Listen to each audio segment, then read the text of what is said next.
ఈయన నిజముగా దేవుని కుమారుడు, రక్షకుడు, దేవుడే అని మీరు చెప్పాలి. మీ నోటి నుండి ఏమొస్తుంది? యేసు, ఎవరైనా మీ తాతగారు కానీ మీ ముత్తాత కానీ ఎవరైనా మరణించినప్పుడు మధ్యాహ్నం 3 గంటల సేపు చీకటి అయిపోయిందా? గట్టిగా చెప్పండి.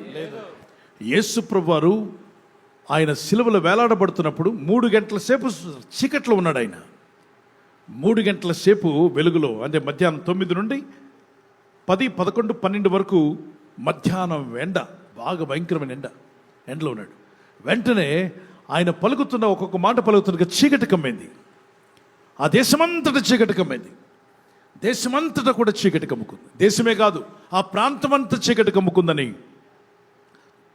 థల్లాస్ అనేటువంటి చరిత్రకారుడు, రోమన్స్ యొక్క చరిత్రకారులు అన్నప్పుడు చరిత్ర రాస్తారు వాళ్ళు. తల్లుస్ AD 52 అంటే యేసుప్రభు శిలువ మరణము అయిన తర్వాత ఆయన రాశాడు. జస్ట్ 10 సంవత్సరాలకి చరిత్ర అంతా తీసి రాశాడు. He said, the darkness that occurred while Christ was being crucified could not be explained by a solar eclipse since there was a full moon. అక్కడ ఫుల్ మూన్ ఉందట, అంటే పౌర్ణమి రోజున అది అలా జరగదు. అది సోలార్ ఎక్లిప్స్ కాదు, సూర్యగ్రహణం కాదు. మరి ఎలా వచ్చింది? సూర్యగ్రహణం అయితేనే చీకటవ్వాలి, సూర్యగ్రహణం అయితేనే చీకటవ్వాలి. కానీ ఆ ప్రాంతమే కదా, దేశమంతటా, ప్రాంతమంతటా, అన్ని ఆ మెడిటేరియన్ ప్రాంతం అంటారు, ఆ ప్రాంతం అన్ని దేశాల్లోనూ, అవునండి మా దేశంలో చీకటి ఉంది, మా దేశంలో చీకటి ఉంది, సిరియాలో చీకటి ఉంది. ఏం కలిగిందో తెలియదు కానీ యేసు సిలువలో వేలాడబడుతున్నప్పుడు ఆయన పలికిన ఒక మాటకు మొత్తం అంతా చీకటి అయిపోయింది. అందరూ దీపాలు వెలిగించుకున్నారు, ఇళ్ళ దగ్గర ఉన్నవారు. కాకులు, ఆకాశ పక్షులన్నీ కూడా చీకటి అవ్వగానే రాత్రి అయిపోయిందని అన్ని వాటి గూళ్ళకు పరిగెత్తాయి. సృష్టి అంటే సూర్యుడు కూడా యేసు వెలుగును, యేసు ప్రభువు పడిన శ్రమను, కష్టాన్ని చూడలేకపోయాడా? ఏ సూర్యుడని ఉంటాడు, ప్రభువా నువ్వు పడిన ఈ కష్టాలు నేను చూడలేను, సృష్టికర్త మానవుల కొరకు ఇంత ప్రేమ, నీ ప్రేమ అని చెప్పి సూర్యుడు కళ్ళు మూసుకున్నట్టున్నాడు. చీకటి అయిపోయింది మొత్తం. చీకటి అవ్వాలంటే మేఘాలైనా అడ్డు రావాలి, చంద్రుడైనా అడ్డు రావాలి. ఎవరికి? సూర్యుడికి. అప్పుడు సోలార్ ఎక్లిప్స్ అంటాం. అలా కాకుండా చీకటి అవ్వడం అనేది అసాధ్యం. కానీ చీకటి అయిపోయాడు.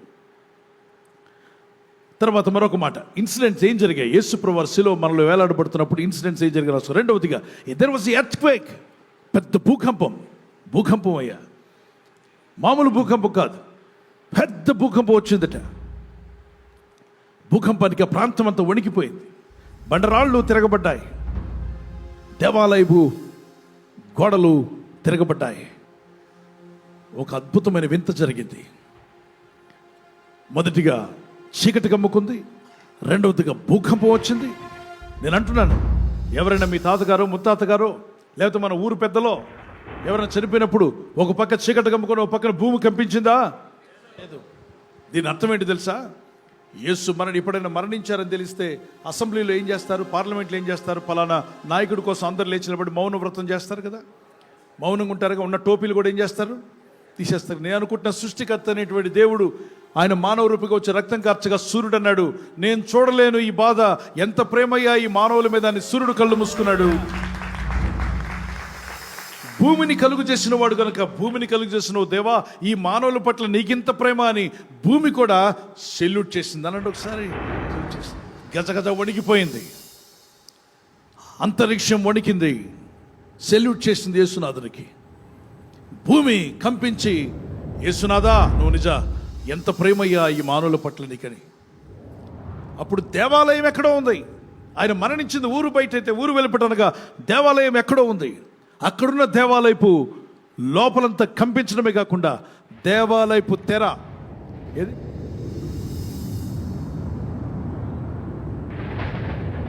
దేవాలయపు తెర పైనుండి కిందకి ఏమైంది?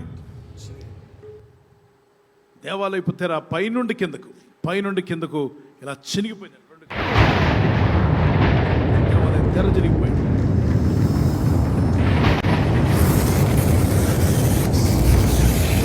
దేవాలయం యొక్క తెర పైనుండి కిందకు చినిగిపోయినట్టుగా మనం చూస్తాం. The tearing of the temple curtains from top to the bottom, not from bottom to the top. కింద నుండి చినిగితే మనిషి చింపినట్టు, పైనుండి కిందకు చినిగిపోతే దాన్ని ఏమంటారు చెప్పండి? దేవుడే చింపేశాడు. సిలువలో యేసు మరణించడం ఏంటి, దేవాలయంలో తెర చెరగడం ఏంటి? తెర అంటే ఏంటి? పరిశుద్ధ స్థలమునకు అతి పరిశుద్ధ స్థలమునకు మధ్యలో తెర ఉంటుంది. ఆ తెర దాటి ఏ ఒక్కడు లోపలికి వెళ్ళడానికి వెళ్ళలేదు. ఎవరు వెళ్ళినా పడి చచ్చిపోతారు. ప్రధాన యాజకుడు వెళ్ళాలి, అది కూడా సంవత్సరానికి ఒక్కసారి వెళ్ళాలి. లేవీలు కానీ యాజకులు కానీ ఎంత పరిశుద్ధంగా ఉన్నా వాళ్ళు వెళ్ళడానికి ప్రవేశం లేదు. ఆ దేవాలయంలో అతి పరిశుద్ధ స్థలము అంటే మొదటిగా ఆవరణము, అంటే మనుషులు పాపాలు ఒప్పుకునే స్థలము, ఒప్పుకొని ప్రభు దగ్గర క్షమాపణ అడిగే స్థలము, బలి అర్పణ, దహన బలి.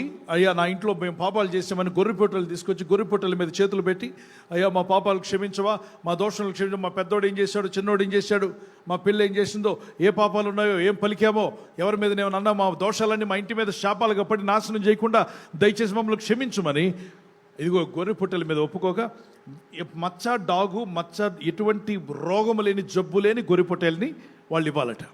దాన్ని తీసుకెళ్ళి ఈ కుటుంబస్తులు నాశనం కాకుండా, వీళ్ళ పాపాలు, వీళ్ళ పిల్లల పాపాలు, ఈ తల్లిదండ్రుల పాపాలు వాళ్ళ మీద పడి నాశించిపోకుండా, ఇదిగో వీరి కొరకు ఈ గొర్రెపిల్ల బలి అవుతుందని చెప్పి అక్కడ దాన్ని వధించినప్పుడు ఆ రక్తం చిందించబడగా ఎవరు ఆ రక్తాన్ని తీసుకోకూడదు, ఆ బలిపీఠ మీద వదిలేస్తారు.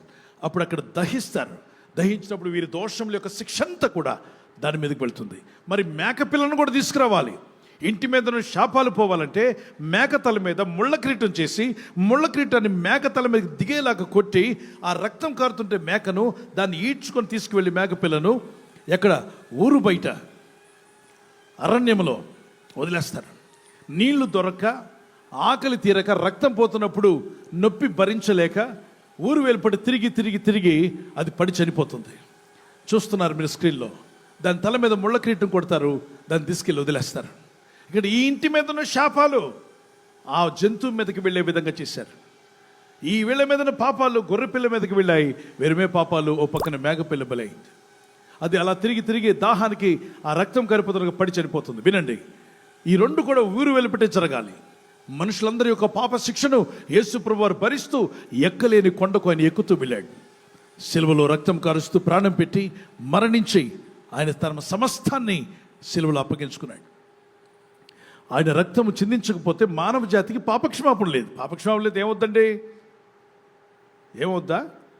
ఉంటావు ఇక్కడ, ఒకరోజు బకెట్ తన్నేస్తావు, గుట్టుక్కుమంటావు, కొంతసేపు కనబడి అంతలో మాయమైపోయి కొంతసేపు కనబడి